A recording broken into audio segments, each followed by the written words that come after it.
as you may know, the Progress Committee is the committee put together comprising of members of all of the islands or the countries, in this sense, Curaçao, the Netherlands, and St. Martin.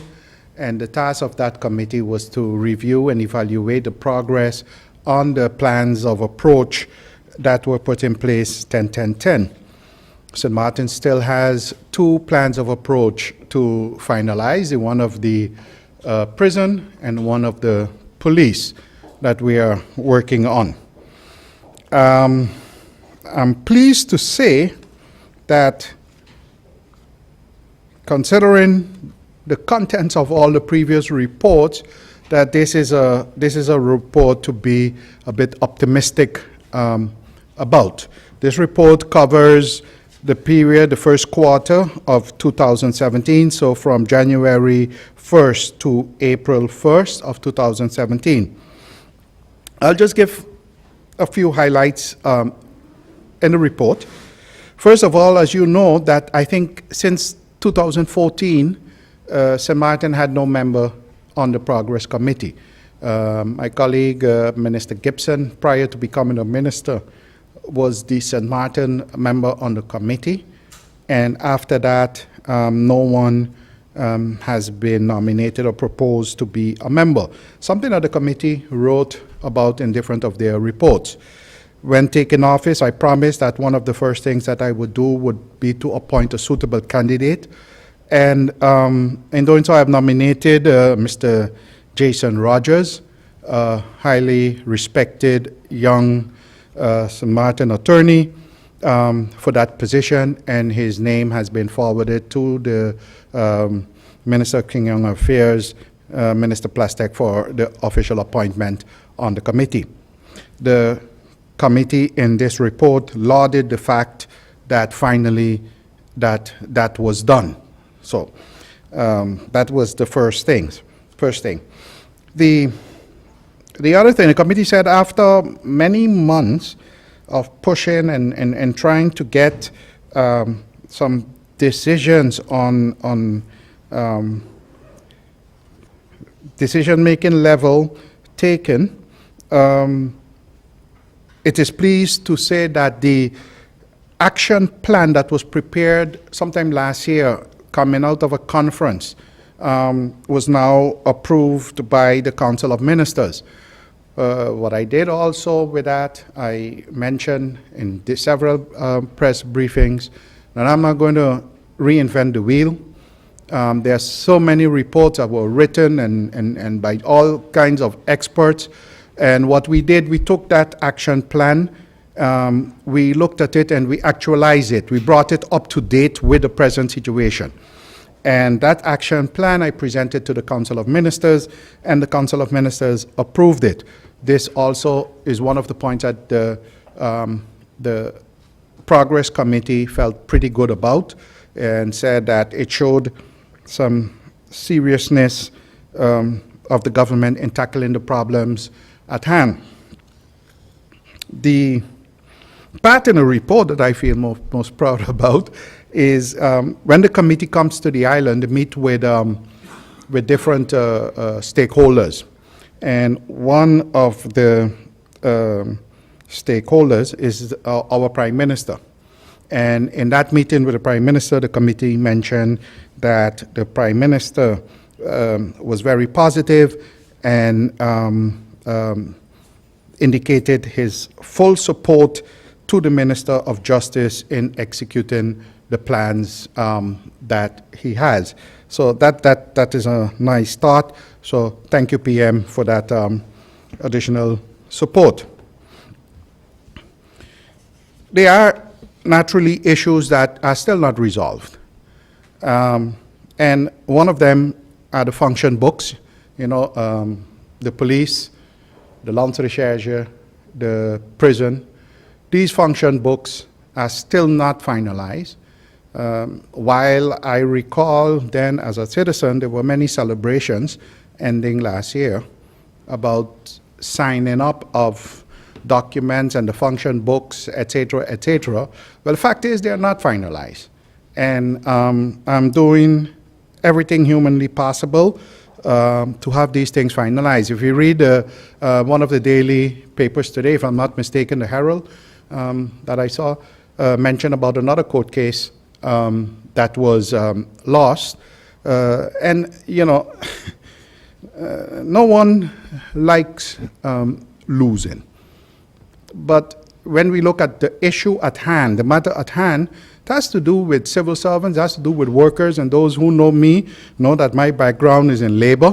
For years, most of my adult life, I've been fighting for fairness for workers, and it will not be so that under my watch that there would be workers who would be treated unfairly.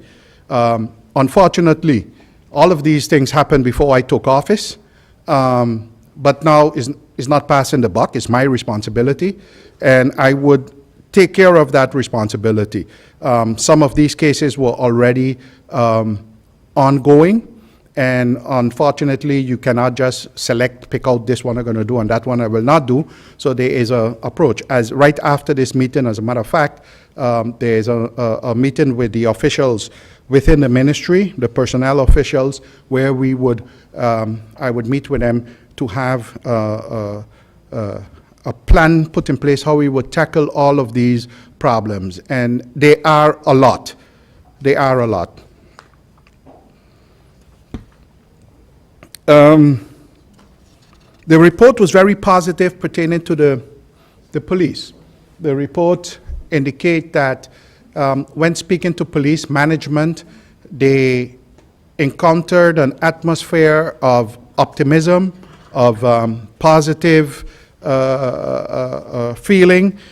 They felt that, and again with they, I'm referring to the Progress Committee, that the management team of the police is doing a pretty good job. And also the fact that one of the main things that the police have been camping with or having problems with is the manpower. And, you know, we are all financially strapped to be able to execute some of the things that we have to do. But that is one of the important points that was tackled. And the police made a plan by which, over a period of 4 years, we would do the expansion with 20 officers per year starting this year. And they managed to get that plan approved. So the police got to go ahead to recruit their first 20 people this year. The committee was very, very positive about that.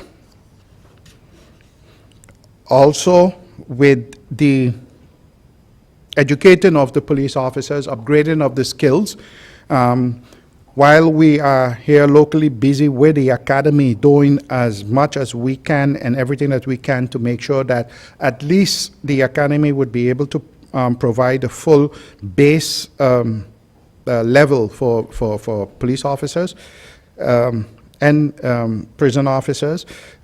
Outside of that, the police have been sending their people abroad to specialize in certain areas. One of the last ones that was done was a youth information training, which was in Miami, and this was based on an invitation of the U.S. authorities. Also, there is a protocol that was signed with the U.S. Where law enforcement entities on St. Martin, within the kingdom, the Caribbean kingdom, as a matter of fact, would be able to exchange expertise and assist each other with the U.S. So we'll be making good use of that opportunity as far as training is concerned. Where the Point Blanche prison is concerned, the committee also had some optimistic remarks to make. And they said that also in their conversations with the Prime Minister and the Minister of Justice, that they felt a sense of urgency with tackling the problems. They spoke about the temporary management that was put in place to normalize the situation. They were very positive about that. They said they saw the working, the positive working as far as was stated in normalizing the situation. They caution, however, that this is not a permanent, or should not be a permanent situation. It is a temporary situation, and but one that they understand and support.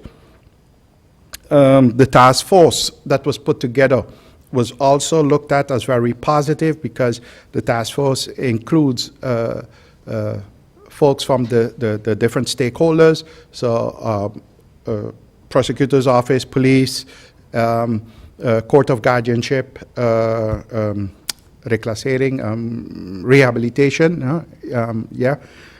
So all of those disciplines are on the task force, assisting with the further structuring of the prison.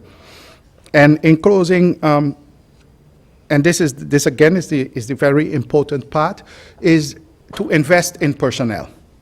And can we do it alone as far as personnel is concerned? And the Progress Committee indicated that it is very important that we do so. What I have done is, with collaboration and consent of the Honorable Prime Minister, who is in charge or responsible for the VKS, we have met with the VKS, and we have made an arrangement with the VKS by which they are giving support to the prison guards. I even see where the VKS would serve as a sort of a farm league for recruiting prison officers. After all, once they enter the VKS and go through that training and recruitment, etc., it would be to give the additional training to become prison officers. And I want to thank Mr. Rogers, Commandant of the VKS, for his cooperation. The VKS have been tremendously helpful. Without them, we would not have been able to normalize the situation as it is right now, and I hope that we can continue to count on that cooperation. Like I said, all in all, I'm pretty happy with this report of the first quarter, and hopefully soon, within a couple of weeks, we will be starting on some physical repairs. We would be starting building the fence and repairing the fence around the prison, and also the entrance, the new entrance that had to be built around the prison. So it has been a very, very hectic and rough first quarter, but with a report that indicate this type of cautiously optimistic attitude, I think it's encouraging for us to continue. Thank you. I was deceived about the nature of my job. I was threatened with violence. I worked excessive days and hours, and money was withheld from me. My boss has no respect for the labor laws. All my documents were confiscated as I was confined and isolated. Now that you know, what will you do? You can help by calling the National Reporting Bureau on Human Trafficking at 542-1553, or send an email to nattycotip@gmail.com. Human trafficking and exploitation, please report it.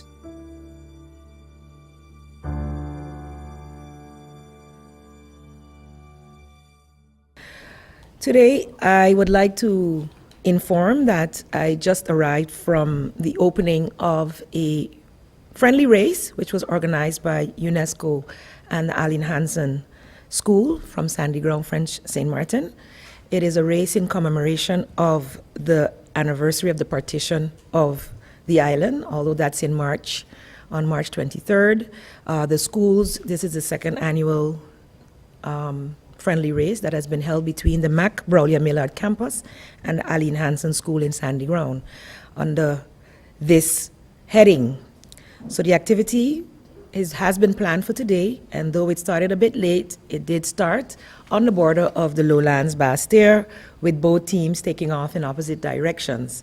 The very smallest children, I believe there were about 5 or 6, started at the first point, and it's a relay race, so at intermittent intervals, a different group of children would continue the race until they got to the border monument in Colby, Bellevue. So much success is wished to the participants of the race. Of course, it's not important to us who gets to the border first anymore. They trying to reenact the myth of how the island was divided. It's a cultural celebration, but also a celebration of friendship. And so I commend the 2 schools on both sides of the island for continuing with the 2nd annual friendly race. And I look forward to, I would like to caution all who are on the streets this morning as the race is ongoing, and it's passing on the Dutch side through the Lowlands, Mullet Bay, Maho, Airport Road, Welfare Road, Union Road, and ending at the Cold Bay frontier. So do be aware that when you see the police presence, because they are escorted by the police, the bike patrol is with them, and then of course also those in cars and trucks, the police. So I must thank them also for their cooperation in making this possible. I would also like to congratulate the Lions Sporting Club organization for the execution of the ABCS softball tournament, which hosted 13 teams, representing 3 from St. Martin, 4 from Curacao, 3 from Aruba, and ABCS, Bonaire, and from Bonaire as well. So it was really a wonderful, also friendly but competitive competition, those of you, and it was well attended as well. I must commend the St. Martin population, but also a great initiative for tourism, because many of the teams brought family members and supporters and fans, and so the stands were filled from Wednesday evening straight down to Sunday when the finals took place. The Curacao team Swift won, and the Aruba team came in second. One of the Aruba teams came in second. Some of the individual medals did go to St. Martin players. They received Best Picture, I believe, as well. So all in all, we didn't win the tournament, but St. Martin put up a very good showing, and they had a great support from the local crowd. So congratulations again, once again, to Stephen Constance and his team of the Lions Sporting Club, not to be confused with the Lions, organization, for continuing to keep up this great tradition. So next year is going to be in Bonaire, and we look forward to St. Martin bringing home some top trophies as well. I'd also like to update on the situation that occurred on Monday due to the inclement weather.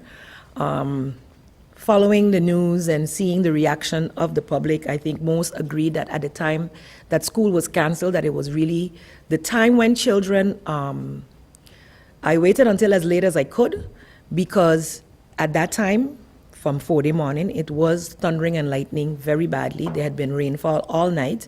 And whilst before that, the island had been quite dry, especially when it's dry also, the earth would not soak up the water as it should.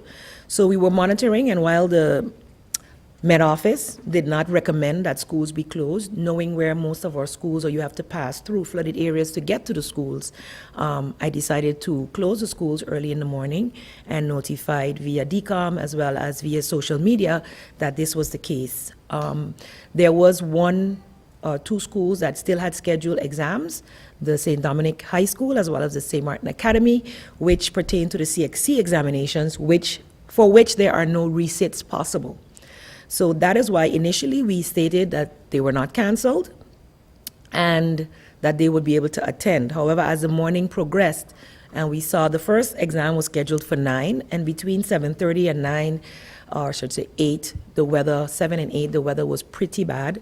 And so it was decided also, and I received many reports of flooding from several different areas around the island, including from the division head of exams, who was unable to leave her home, and she's responsible to deliver the exams. Or, so it would have been, it's a human that has to deliver these exams. The schools do not have these exams in advance.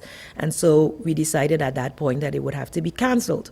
However, the schools called us and notified us that the students were all there, I believe except for one student at St. Dominic, and so therefore we took the risk to send the exams to these schools, and the one child was notified that it was still going on, and he arrived about 5 minutes later than the scheduled time.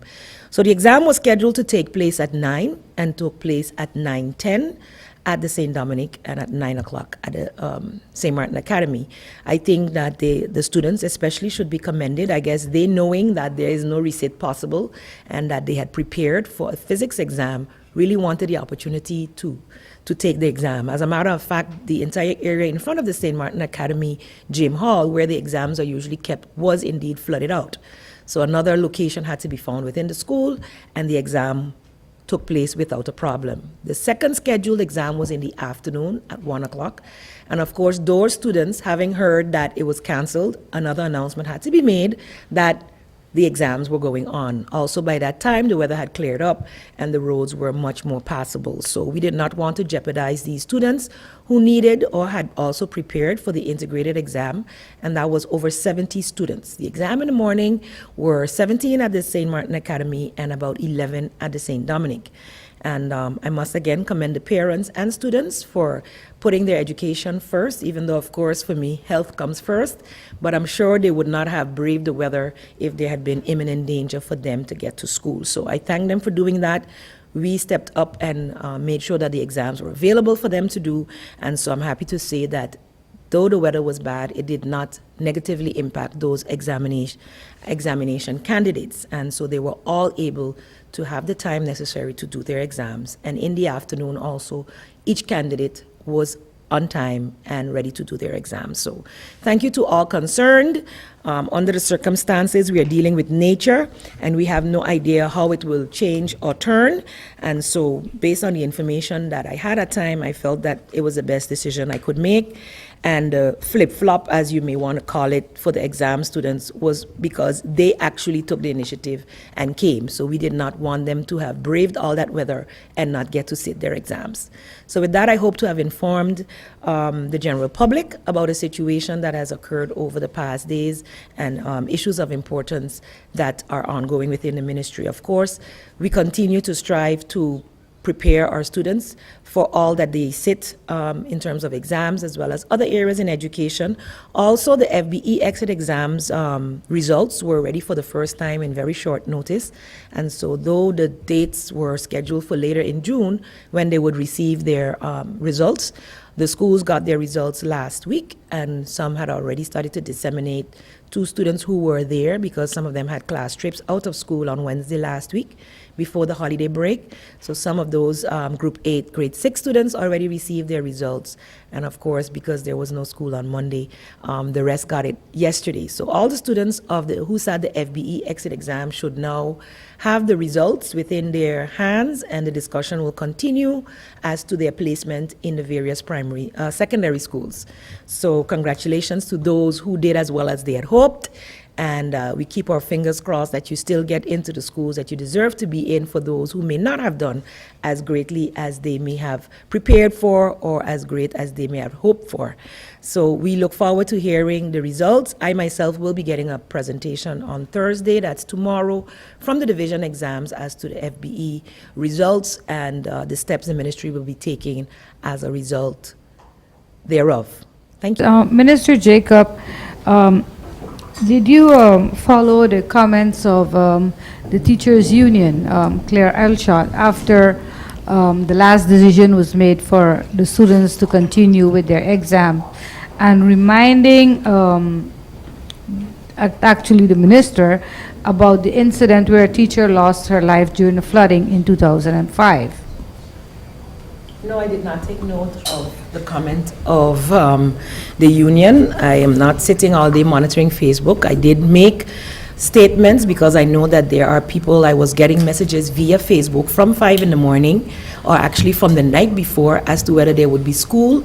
So at 5:30 in the morning, after discussing with the Met Office, I, at about 6 or sometime around that time, sent out a Facebook message, and I also forwarded the information to the Division of Communication, Department of Communication, which sent it out in an official email to the media.